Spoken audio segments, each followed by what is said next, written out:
In this video, we're going to make a concrete pad for my new AC condenser. I'll go over each step and how I did it and talk about some tips and tricks I used along the way. So, without further ado, let's get right into it. So here I'm just laying out the location for the concrete pad. Now, whatever size you use, you want to add an extra 3 inches to the width, and that's to accommodate for the form, which is going to be 2x4s that you'll use. Here I'm digging out about 4 to 6 inches down to remove all the topsoil, and I'm removing it all the way up to my foundation. And now I'm going to compact the soil so that I have a solid foundation, and I can water it down to get it nice and compact. And here I'm going to bring in my RCA, which is crushed stone, and I'm going to put about 4 to 6 inches as well. And I'll pour water to remove some of that loose dirt, compact it again, and then rake it out just to get everything nice and even. Now we're going to create the form using again 2x4s, and these stakes help keep the forms connected to the ground.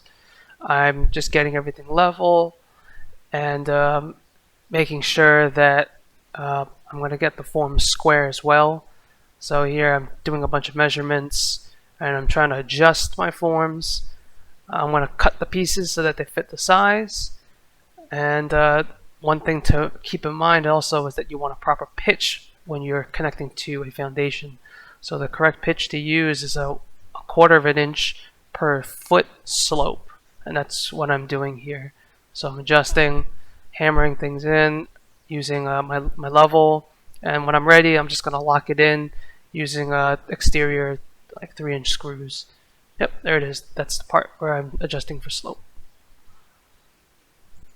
Alright, now the fun part starts. We're going to start mixing concrete. I do 2 bags at a time in a wheelbarrow. One trick I do is to make a bowl in the middle. You pour your water in there and then you mix, like I'm doing with the shovel, all the cement into the water, and then you continue to add more water as you need until you get like a consistency of like thick soup. Then you can pour the mixture in to your form, rake it out. You want to get all the air out. You want to fill all the voids and crevices. So you just continue, rinse and repeat this. Keep going until it almost overfills.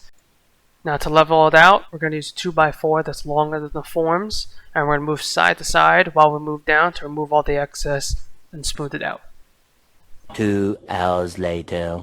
And while it's drying, we're going to hit it with the corner trowel. And right now I'm using this corner trowel to smooth out my edges next to the form so I get a nice look.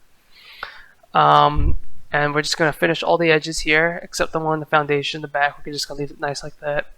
The trick for this is to push all the aggregate down, and you want to what they call lift up the cream. So all the aggregates and the rocks gets pushed down, and again all that like soupy like water actually kind of comes up and creates this nice smooth finish. So that's what we're doing here. So it's just elbow grease. You're just going to keep going back and forth until you get it right.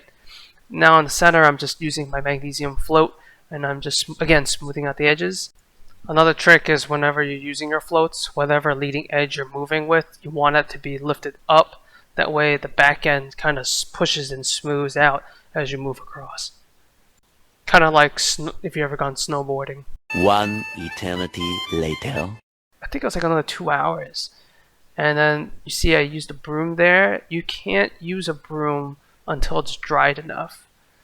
And that's to get that broom finish. You definitely don't need it for a concrete pad for an AC condenser, but I just wanted it, and that's it.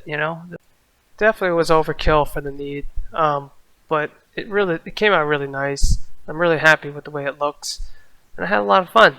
So thanks for sticking around. I'll see you later.